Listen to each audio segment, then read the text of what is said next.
What's up, YouTube and collectors? It's Jay from Mysterio Miotics, and today we have a special review and unboxing. I'm excited for this one. A recent announcement from Hot Toys, the Terminator 2.0 clean version, got me hyped up and excited. T2 is my favorite movie of all time. With what I found, is probably going to be the best accessory you could possibly buy for a clean version Terminator. I'm just super excited to get this out. A new bright Harley Davidson RC toy. It's a big boy.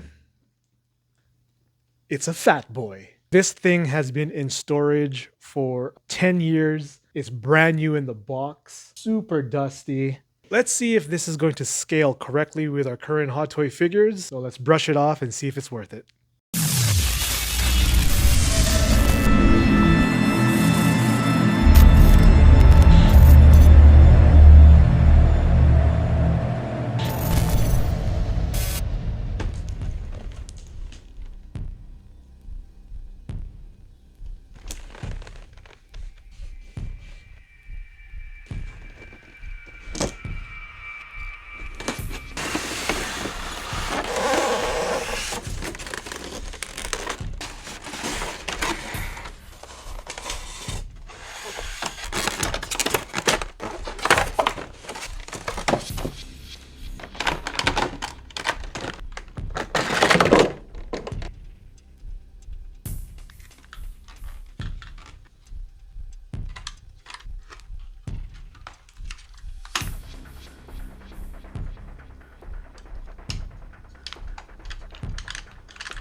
Now that we finally got this fat boy out of the box, the first thing that stands out is this beautiful chrome.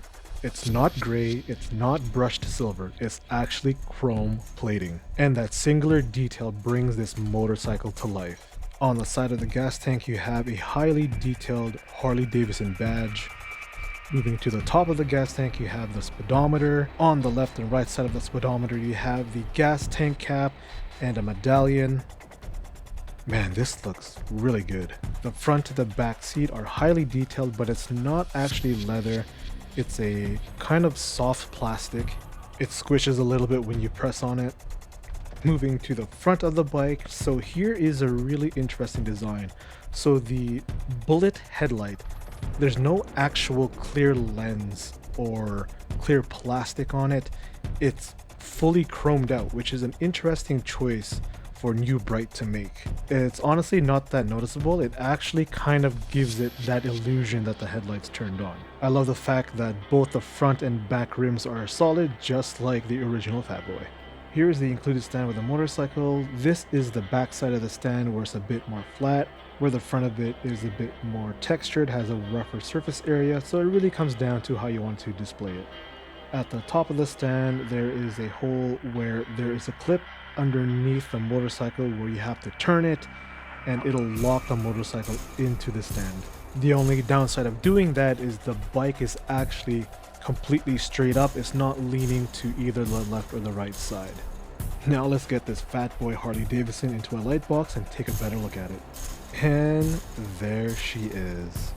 Wow. While I'm looking at this through the screen and in person, I have the biggest, dumbest looking smile on my face right now. And honestly could not be happier for picking this up. For the price that I paid for this, for the way that it looks, the presence that it has in the shelf, man, this is absolutely perfect. So the motorcycle itself takes 4 AA batteries. And as you can see here, the back wheels are turning. The unfortunate thing is that the motorcycle doesn't actually have the speakers built into it. The speakers are built into the remote control, which I will show momentarily. But first, let's take a look at the remote. This also takes 4 AA batteries. Pretty generic. You have your forward, backward, left and right. But at the bottom there, you can see there is a start button. When you press that start button, it'll start up the Fat Boy's engine and let it idle out.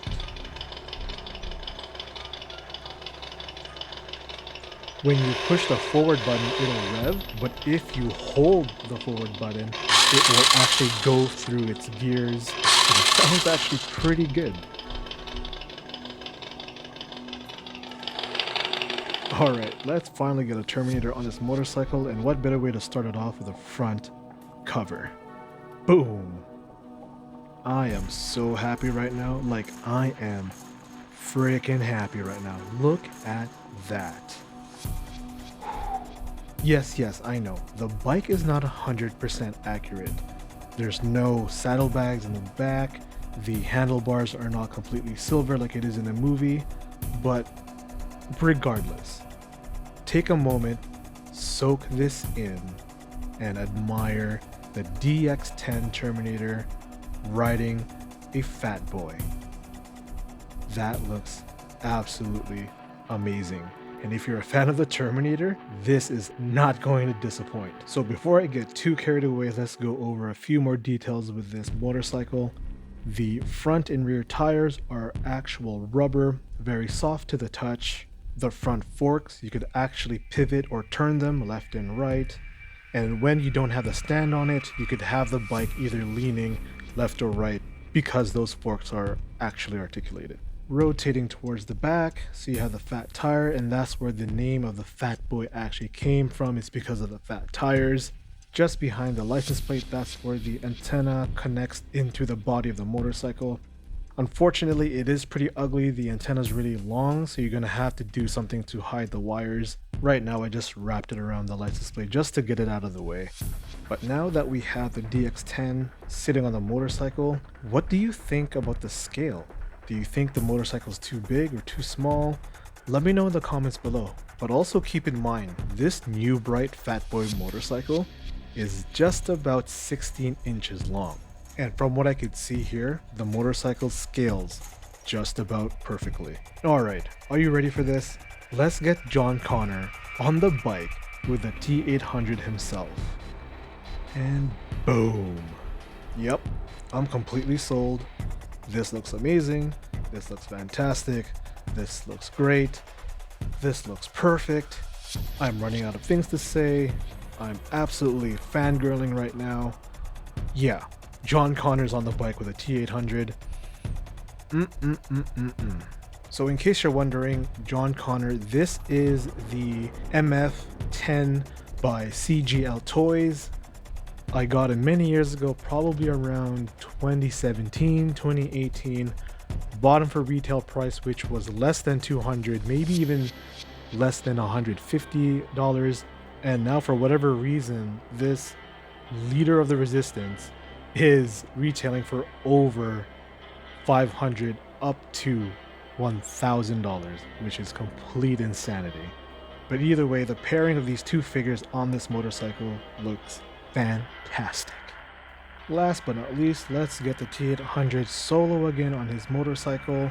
So this pose looks pretty good. The only awkward thing is that his feet don't actually touch the ground. That's because of the base that the motorcycle is sitting on. However, if you take that base off, his feet will lay nice and flat. I mean, the rotating base also doesn't help the situation, but you get the idea. So I have decided to display the motorcycle and the T800 exactly the way it is here in the signed photo, and I could not be happier with it.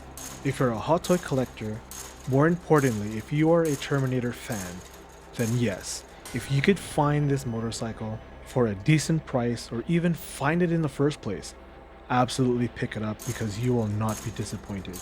The details on the bike are amazing, super clean, fairly accurate. It scales really well with the DX10. Hopefully it'll scale good with the new clean 2.0 version. It's honestly a win-win situation. The only downside that I could find is space and maybe even pricing. Looking online, I'm finding this motorcycle around the $130, $160 price range. It could go up and down from there. I know there are other Fat Boy model kits, such as the Tamiya, I believe there is what they're called, but they're very, very expensive, starting around the $400, $450 mark, and you also have to build them, so that'll take more time. But the benefit of that is very accurate and 1/6 scale. So, if you like what you've seen, click here to see my full collection tour, or click here to watch the brand new Hot Toys reveal of the Terminator 2 2.0 clean version. My name is Jay from Mystery Meotics. Thank you for watching, and I'm signing off.